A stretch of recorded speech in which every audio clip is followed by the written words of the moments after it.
देखो ऐसे जितने बच्चे हैं जो बच्चे फुल सिलेबस कर चुके, वो जो है पहली चीज ऑब्वियसली आपको रिवीजन करनी है। अब रिवीजन जो है, रिवीजन के क्या मायने हैं इस चीज को समझिए कि रिवीजन हमें क्या करनी है। देखिए रिवीजन दो तरह की होती है, एक ऐसा कंटेंट जो हमको रेगुलर रिवाइज करना है और एक ऐसा कंटेंट जो हम हफ्ते में 10 दिन में एक आध बार भी रिवाइज करेंगे तो चलेगा।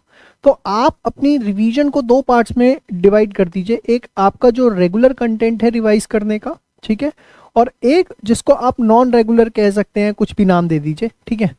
अब ये रेगुलर कंटेंट कौन सा है जिसको हमें रिवाइज करना होता है, इसके बारे में मैं पिछले बहुत सारे सेशंस में आपको चीज़ें बता चुका हूँ।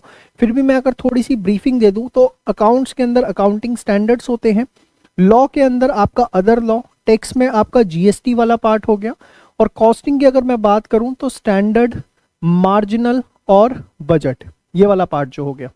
ऐसे ही अगर मैं एडवांस अकाउंट्स में बात करूँ तो एएस, ऑडिटिंग में standards on auditing, EIS SM में एसएम वाला पार्ट, एफएम इको में इको वाला पार्ट।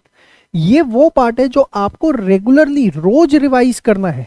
अब सर ये वाला पार्ट रोज कैसे रिवाइज हो सकता है, तो बहुत ही सिंपल तरीका है, जो आपने अपने नोट्स बनाए हुए हैं अगर तो बहुत ही बढ़िया है, नहीं तो जो हमारी परफेक्ट रिवीजन बुक है ये वाला पार्ट जो है आप उसमें से रोज रीड करना है। आपने ये नहीं सोचना कि मुझे अपने दिमाग में बैठाना है, सिर्फ आप जो है ये वाला पार्ट उसमें से रोज रीड करें, क्योंकि देखिए लगभग मैं बार बार बता चुका हूँ 400 नंबर का पेपर यहाँ से आता है। बाकी जो है नॉन रेगुलर है, आप अपने हिसाब से अपने कंफर्ट जोन के हिसाब से उसे रिवाइज करते रहिए।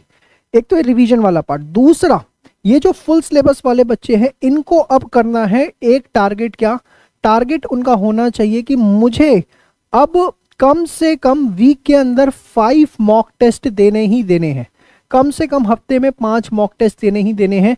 ये जो इन बच्चे फुल सिलेबस करके बैठे हुए हैं, एक तो इनको रिवीजन के ऊपर सबसे ज़्यादा फोकस करना है कि मेरे को ये वाला कंटेंट रेगुलर रिवाइज करना है। दूसरा, इनको कम से कम हफ्ते में 5 मॉक टेस्ट। अब देखिए इसमें कैसे होता है कि कुछ पेपर्स ऐसे होंगे जो आपके बहुत अच्छे होंगे, फॉर एग्जांपल अकाउंट्स हो गया, लॉ हो सकता है, तो आज अकाउंट्स का दे दो, कल लॉ का दे दो। सपोज आपका हाथ तंग है टैक्स के अंदर, तो आप ऐसा कर सकते हैं एक छुट्टी लेकर के फिर टैक्स का एक मॉक टेस्ट दे। लेकिन मॉक टेस्ट जरूर देने हैं, उनको चेक करना है और देखना है कि गलतियां कहाँ पर हो रही हैं, बिकॉज ये इस समय बहुत ज़्यादा इंपॉर्टेंट हो जाता है कि हम मॉक टेस्ट करें, तभी जो है हम लोगों के लिए कुछ फ़ायदा होगा।